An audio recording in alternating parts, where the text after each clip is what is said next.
Hola, estimados amigos. Hoy vamos a estudiar el hueso peroné, denominado también hueso fibular, que conjuntamente con la tibia van a formar el esqueleto de la pierna. Aquí estamos observando el esqueleto de la pierna del lado derecho. Y como podemos ver, la característica del peroné en relación a la tibia es ser un hueso largo y delgado de situación postero-externa. Eso siempre en relación con la tibia, el cual a su vez su posición va a ser antero-interna o antero-medial. Además, si observamos sus extremos distales, podemos observar que el maleolo peroneal desciende más que el maleolo tibial. El maleolo peroneal desciende aproximadamente 1 centímetro más que el maleolo tibial.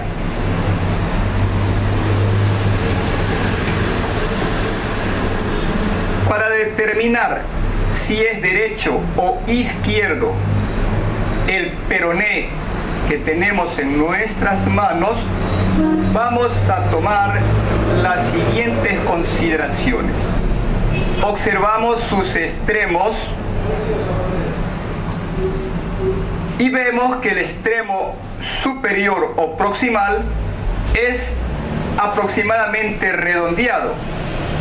Por lo tanto, recibe el nombre de cabeza del peroné. Entonces, cabeza del peroné denominamos así al extremo proximal de este hueso.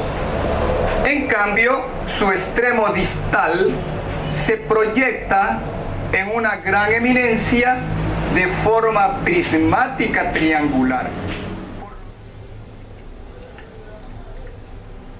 Hueso considerado el segundo de mayor tamaño y más pesado de nuestro cuerpo. Consideremos que el primero constituye el hueso fémur.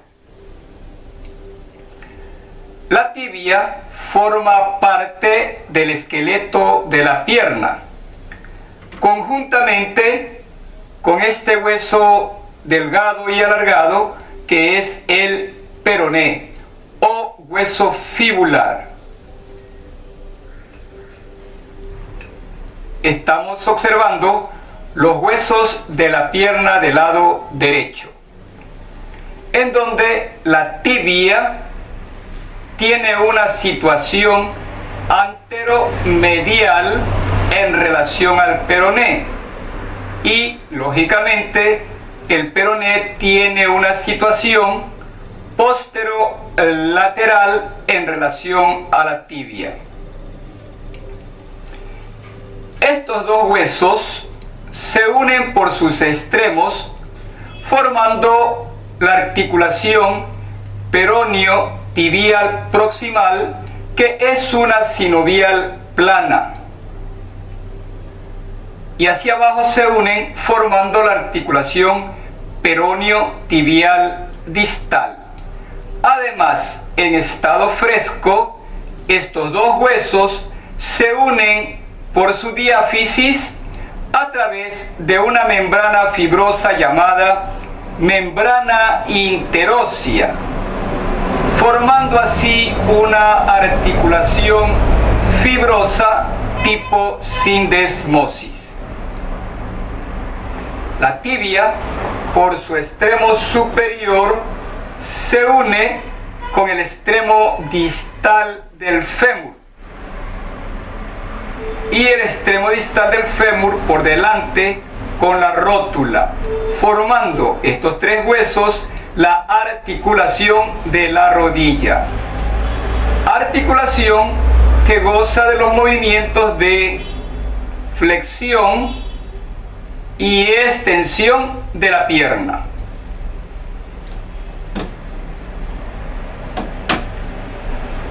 El hueso fibular o peroné no forma parte de la articulación de la rodilla. Se lo considera al peroné como un sitio de inserción muscular y que tiene la función de estabilizar la articulación del tobillo. La tibia, por su extremo distal, descansa sobre los huesos del tarso, a los cuales le transmite el peso corporal en estación vertical.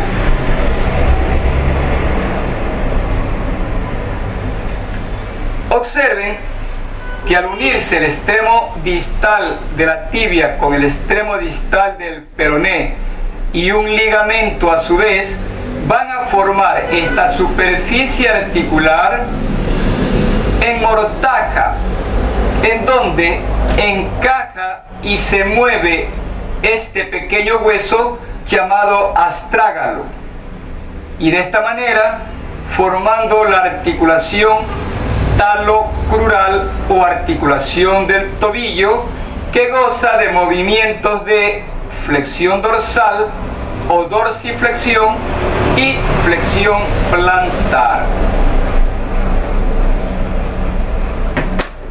Este hueso es el astrágalo, un hueso corto de forma cuboidea que corresponde a los huesos del retropié.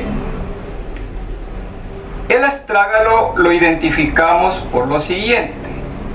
En su cara anterior hay una superficie articular lisa, redondeada, que recibe el nombre de cabeza.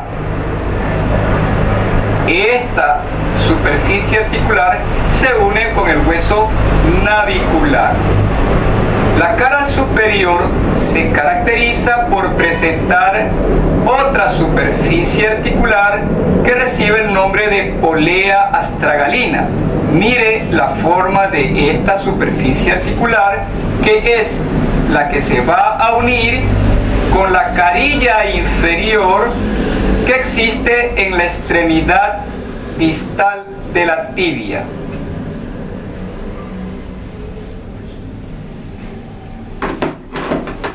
Este hueso también presenta una carilla inferior, donde hay dos superficies articulares que sirven para unirse con el hueso calcáneo.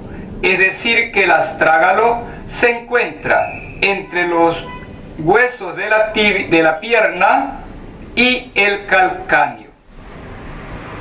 Si vemos la cara lateral y la cara medial, la vamos a diferenciar de la siguiente manera. La cara lateral la reconocemos porque ahí existe una superficie articular de forma triangular que sirve para unirse con la cara interna del maleolo peroneal. En la cara medial del astrágalo hay otra carilla articular, pero esta tiene forma de coma y se va a unir con la cara externa del maleolo tibial.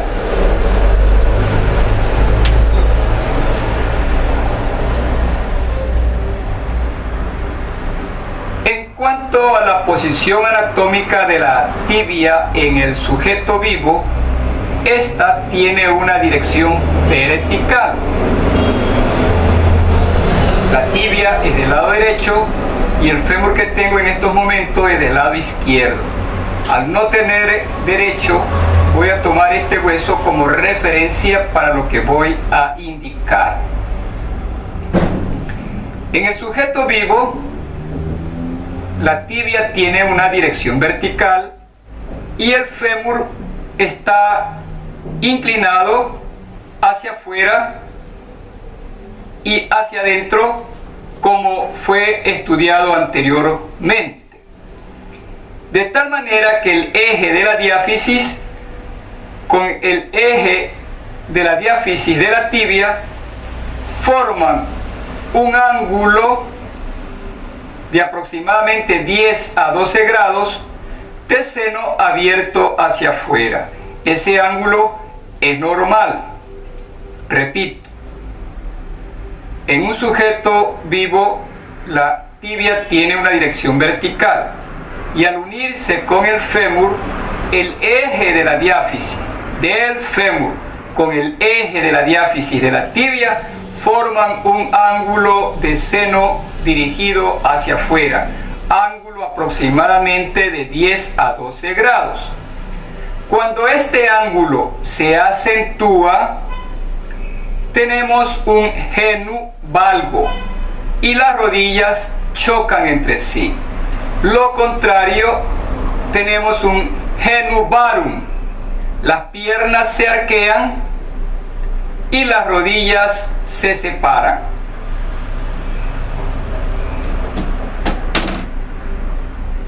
Considerado aisladamente la tibia, vamos a ver que no es rectilíneo. Presenta dos curvaturas, una superior que mira hacia afuera, una inferior que mira hacia adentro, y esta doble curvatura le da un aspecto a la tibia de S itálica. Además, este hueso está ligeramente retorcido sobre su propio eje. En cuanto a si es derecho o izquierdo, este hueso a estudiar, ya lo dijimos, es del lado derecho. Y lo confirmamos con los siguientes detalles anatómicos. Primero, observamos sus extremos y vemos que el extremo proximal es voluminoso, cuadrangular y prolongado en sentido transversal. El extremo distal es menos desarrollado, es más pequeño, tiene forma cuboidea y de la cara interna de este extremo se desprende hacia abajo esta gruesa apófisis que recibe el nombre de maleolo tibial, es decir, que el extremo distal de la tibia la reconocemos porque su extremo es pequeño y de su cara interna se desprende el maleolo tibial. En el extremo proximal, además, tenemos otras características que permiten reconocer este extremo. Primero, estas dos masas óseas que reciben el nombre de cóndilos o tuberosidades de la tibia.